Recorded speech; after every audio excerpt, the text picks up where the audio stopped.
Bismillahirrahmanirrahim. Assalamualaikum warahmatullahi wabarakatuh.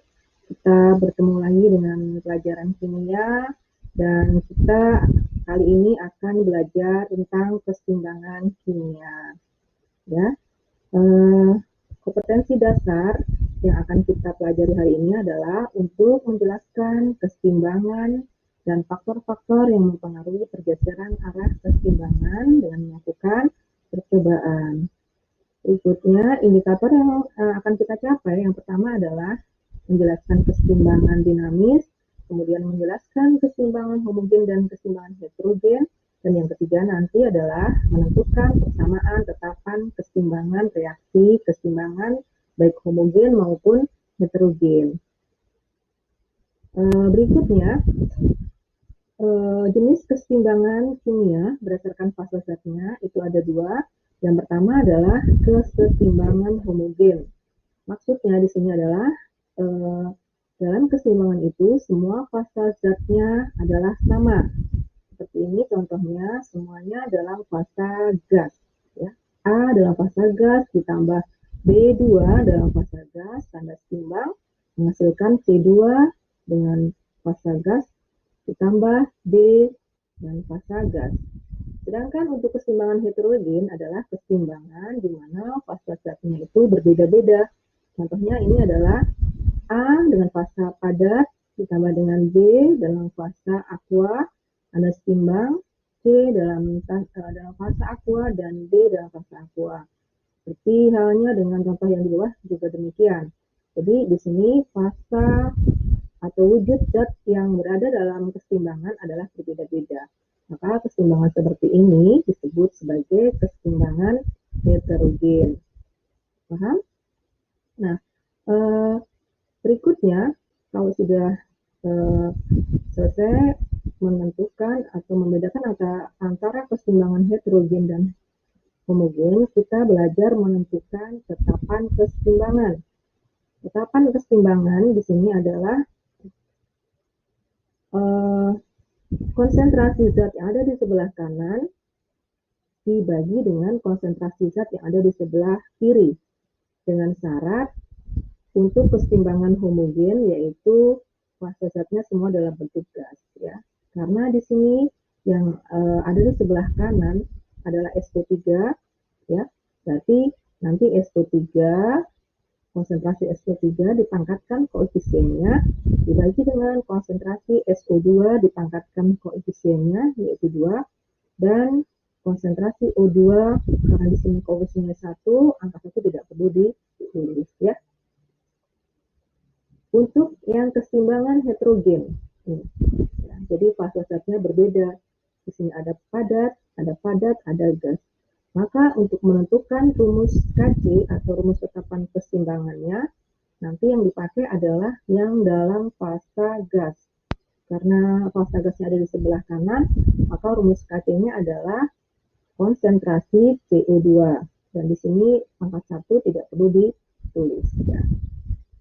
Contoh kedua juga fase gasnya berbeda, yaitu padat, aqua.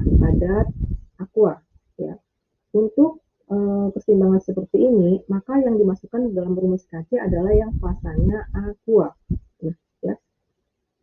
Aqua ada di sebelah kanan, yaitu K2SO4, konsentrasinya dibagi dengan konsentrasi Ki dipangkatkan koefisiennya yaitu 2. Nah, setelah kita mempelajari tentang cara menentukan tetapan keseimbangan, kita sekarang belajar menentukan nilai tetapan keseimbangan. Langkah-langkah yang harus kita lakukan adalah yang pertama menentukan nanti jumlah mol awal atau mula-mula, kemudian menentukan jumlah mol zat bereaksi sebelum mencapai keseimbangan. Yang ketiga menentukan jumlah mol zat pada keadaan keseimbangan. Yang keempat menentukan konsentrasi zat dalam keadaan seimbang. Yang kelima nanti menggunakan hukum aksi massa dengan konsentrasi zat pada keadaan seimbang. Hukum aksi massa ini adalah cara menentukan tetapan keseimbangan yang kita pelajari di sebelumnya ya, yang ini. Ya. Ini adalah hukum aksi massa. Ya, sekarang perhatikan contoh soal di sini. Contoh soal untuk menentukan nilai Kc.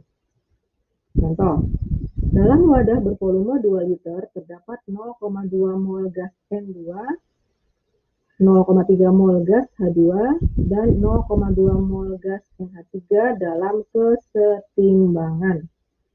Pertanyaannya adalah tentukan harga Kc dalam keadaan setimbang reaksi berikut. N2 ditambah 3H2 tanda setimbang 2NH3. Jadi langkah pertama tadi kita menentukan mol zat mula-mula. Nah, di sini dalam soal ini volume zatnya sudah dalam keadaan setimbang nih. Sehingga langsung kita masukkan dalam keadaan setimbang. N2 0,2, kemudian H2-nya 0,3 dan NH3-nya 0,2 mol. Karena yang dimasukkan adalah konsentrasi, sedangkan ini diketahui dalam satuan mol, sehingga nanti untuk menentukan atau memasukkan angkanya harus dibagi dua, yaitu dibagi dengan volume yang 2 liter. Nah, rumus Kc-nya adalah konsentrasi sebelah kanan, yaitu NH3 dipangkatkan koefisiennya 2, dibagi dengan sebelah kiri, yaitu konsentrasi N2, dan konsentrasi H2 dipangkatkan koefisiennya, yaitu 3. Masukkan angkanya ya, 0,2 per 2 pangkat 2 dibagi dengan 0,2 per 2 kalikan 0,3 per 2 pangkat 3. Hasilnya adalah 2,962 per molar ya. Setelah kita memahami bagaimana cara menentukan nilai Kc, selanjutnya nanti kalian kerjakan latihan soal ini di buku latihan ya. Saat ini sampai sini, apabila ada yang kurang paham bisa ditanyakan pada pertemuan yang akan datang. Wassalamualaikum warahmatullahi wabarakatuh.